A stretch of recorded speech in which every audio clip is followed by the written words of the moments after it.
Okay తమ్ముళ్ళు, అందరికీ నమస్కారాలు. ఈరోజు సభాధ్యక్షులు, స్థానిక శాసనసభ్యులు పాసం సునీల్ కుమార్ గారు, సహచర మంత్రివర్గ సభ్యులు ఫరూక్ గారు, సహచర మంత్రివర్గ సభ్యులు నారాయణ గారు, ఆనం రామనారాయణ గారు, శాసన మండలి సభ్యులు బిదా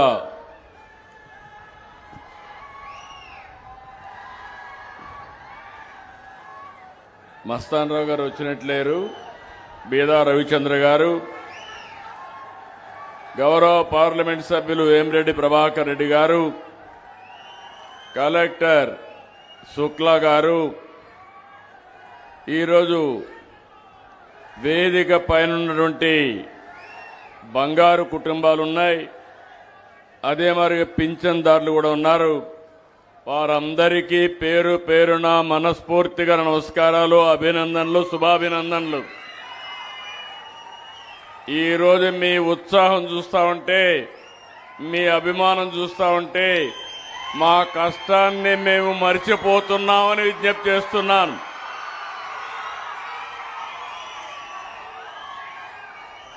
రెండు నెలల్లో రెండోసారి నెల్లూరు జిల్లాకు వచ్చాను. మేలో మత్స్యకారుల సేవలో వచ్చాను. ఈరోజు మళ్ళీ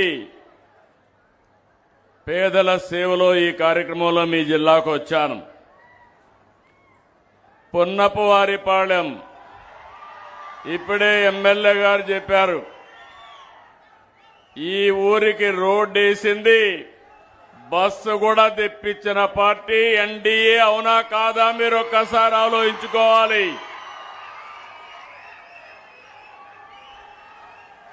గత ప్రభుత్వం నెల్లూరు జిల్లాని అశాస్త్రీయంగా విభజించారు. నేను ఆ రోజు చెప్పాను, పాసం సునీల్ కుమార్ అడిగాడు, నేను మీటింగ్లో చెప్పాను, మళ్లీ గూడూరుని నెల్లూరులో చేరస్తామని చెప్పే మాట నిలబెట్టుకున్న ప్రభుత్వం ఈ ప్రభుత్వం.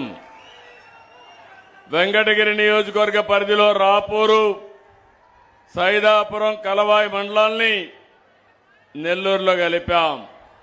నా ఆలోచనే ఒకటే, మీరు గుర్తుపెట్టుకోవాలి, ప్రజలకు ఇబ్బంది పెట్టకూడదు, ప్రజాభిష్ట ప్రకారం పరిపాలన చేయాలి తప్ప పెత్తందారీ వ్యవస్థకు చోటు లేదని మరొక్కసారి మీ అందరికీ విజ్ఞప్తి చేస్తున్నాను. అందుకే నేను జిల్లాలన్నీ మళ్లీ రీఆర్గనైజ్ చేసి నెల్లూరు జిల్లాలో గూడూరుని పెట్టామంటే మీరెప్పుడూ గుర్తుపెట్టుకోవాల్సిన వ్యక్తి సునీల్ కుమార్. అదే మరిగా తెలుగుదేశం పార్టీ పక్కనుండే ప్రభాకర్ రెడ్డి గారు కూడా. ఈరోజు మీరు గుర్తుపెట్టుకోవాల్సింది, నేను ఎప్పుడు ఎన్నో కార్యక్రమాలు చేస్తాను, మొదలు తారీఖు వస్తే మాత్రం నాలో ఎక్కడా లేని హుషారు వస్తుంది. దానికి కారణం పేదల సేవలో ఉండాలనే తపనే తప్ప ఇంకోటి కాదు.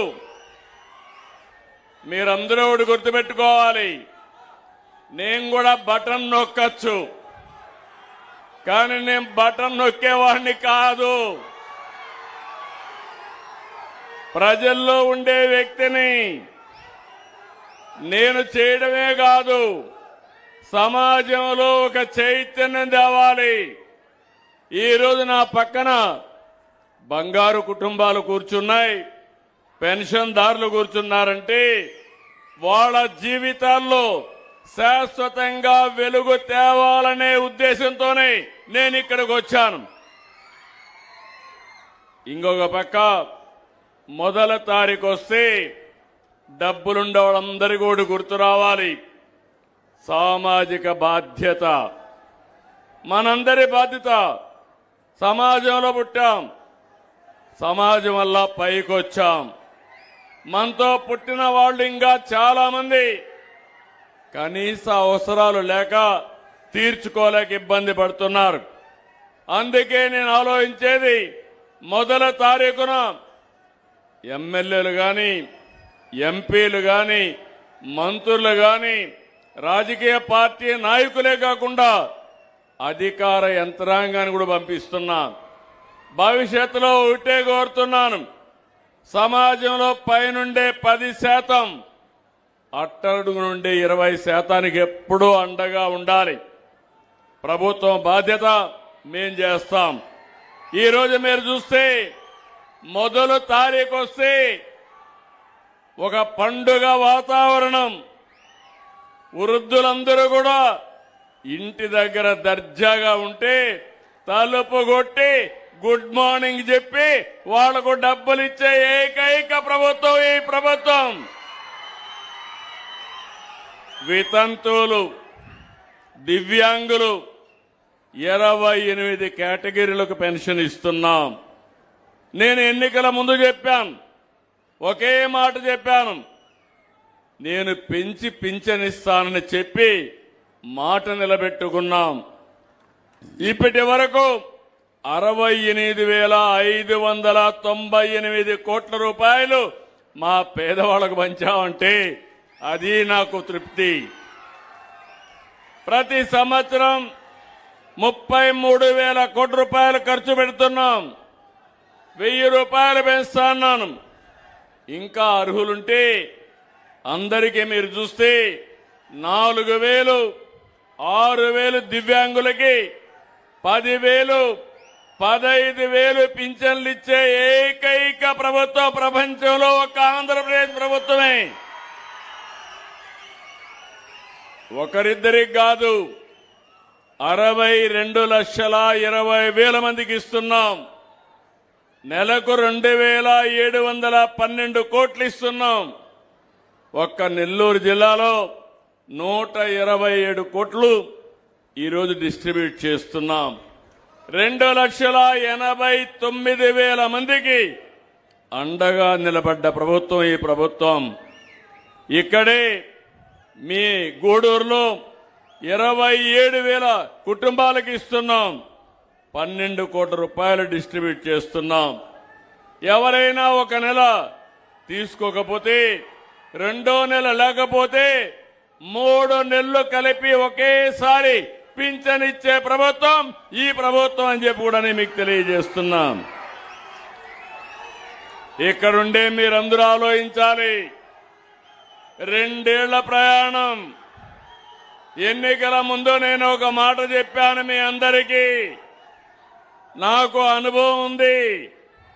రాష్ట్రాన్ని పునర్నిర్మాణం చేసుకోవాలి. అందుకని నేను మా మిత్రుడు పవన్ కళ్యాణ్ గారు కలిసి ముందుకొచ్చాం. నరేంద్ర మోడీ గారు జత కలిపి ఎన్డీఏ ఏర్పాటుకు దోహదం చేశారు. ఆ రోజు చెప్పిన మాట ఎప్పుడు కూడా మా మనసులో గుర్తుంటుంది. మీరు కూడా గుర్తుపెట్టుకోవాల్సిన అవసరం ఉంది. ఎన్నో సంక్షోభాలు, సమస్యలు నా అనుభవంలో కూడా చూశాను. కానీ ఇంత దారుణమైన పరిపాలన నా చరిత్రలో నేను ఎప్పుడూ చూడలేదు. ఒక విధ్వంసం. మామూలుగా అయితే 30-40 ఏళ్ళు అయ్యేది. కానీ ఈరోజు మీ అందరి ఆశీస్సులతో ఎక్కడికక్కడ రాకి అనునిత్యం పనిచేస్తున్నాం. దాని ఫలితాలు మీకు వస్తున్నాయి. సంక్షేమాన్ని ఇచ్చాం, అభివృద్ధి చేస్తున్నాం. ఇప్పుడే పాసం సునీల్ కుమార్ చెప్పారు, ఈ ఊరు రోడ్డు ఫారెస్ట్ క్లియరెన్స్ లేదు. డబ్బులు ఇచ్చి ఫారెస్ట్ క్లియరెన్స్ చేసి బస్సు కూడా పంపించామంటే అది ఈ ప్రభుత్వం యొక్క పట్టుదల. ఇలాంటి కార్యక్రమాలు చేసి అన్ని నేను చేసేశానని చెప్పడం లేదు. ఈ విషయం మీరు గుర్తుపెట్టుకోవాలి. శుభ ప్రారంభం. ఈరోజు మీరు చూస్తే ఒక పక్కన సంక్షేమ కార్యక్రమాలకు క్యాలెండర్ పెట్టుకొని ఇస్తున్నా, రెండో పక్కన ఏ రోడ్డు చూసినా గుంతలు దువ్వేసుంటే ఆ గుంతలన్నీ పూడ్చి మీ ఊరికి బస్సులు సుజావుగా పంపించే కార్యక్రమానికి శ్రీకారం చుట్టాం. ఇంకో పక్కన అవినీతి మయమైనటువంటి పరిపాలనని మార్చి సుపరిపాలనకు నాంది పలికాం. నేను ఒకటే హామీ ఇస్తున్నా, ఇప్పటికే చాలా చేశాం. భవిష్యత్తులో మీరు ఏ ఆఫీసుకు పోయే పని లేకుండా మన మిత్ర యాప్ కొడితే మీరు దాంట్లో డేటా పెట్టలేకపోయినా మీరు మాటల్లో చెప్తే మీ పని చేసి మళ్ళీ మీకు సమాధానం చెప్పే జవాబుదారీతనాన్ని తీసుకొస్తాం. అందుకే ఇప్పుడిప్పుడే డిపార్ట్మెంట్స్ అన్ని కూడా గాడిన పెడుతున్నాం. ఒక నమ్మకాన్ని కలిగించే ప్రయత్నం చేస్తున్నాం. దీనికి కారణం ఆ రోజు మీరు తీసుకున్న నిర్ణయం. తిరుపతి పార్లమెంట్లో 7 అసెంబ్లీలకు 7 అసెంబ్లీలు గెలిపించి ఎన్డీఏకు పట్టం కట్టారు. ఈ రోజు నెల్లూరు జిల్లాలో కూడా అన్ని అసెంబ్లీ సీట్లు గెలిపించారు, పార్లమెంట్ గెలిపించారు. అది మనకు ఒక సంజీవన మారిగా పనిచేస్తా ఉంది. కేంద్ర సహకారం వచ్చింది, మన సంకల్పం ఉంది, మీ అందరూ మద్దతు ఇచ్చారు. అందుకే ముందుకు పోగలిగాం. మొన్ననే అన్నదాత సుఖీభవ పిఎం కిసాన్ కింద నిధులు విడుదల చేశాం. ఈ నెలలో ఈరోజు పింఛన్లు ఇచ్చాం. తొందలుంటే అంతమంది తల్లికి వందనం ఇస్తాం. అదే కాదు, మా ఆడబిడ్డలకి దీపం పథకం కింద గ్యాస్ సిలిండర్లు 3 ఉచితంగా ఇస్తున్నాం. స్త్రీ శక్తి, తిరుగులేని శక్తి. మా ఆడబిడ్డలు ఎక్కడికి పోవాలన్నా జల్సాగా ఉచిత బస్సుల్లో ప్రయాణం చేయొచ్చు. భవిష్యత్తులో ఏ ఆర్టీసీ బస్సు కొన్నా అన్ని కూడా ఏసీ బస్సులే వస్తాయి.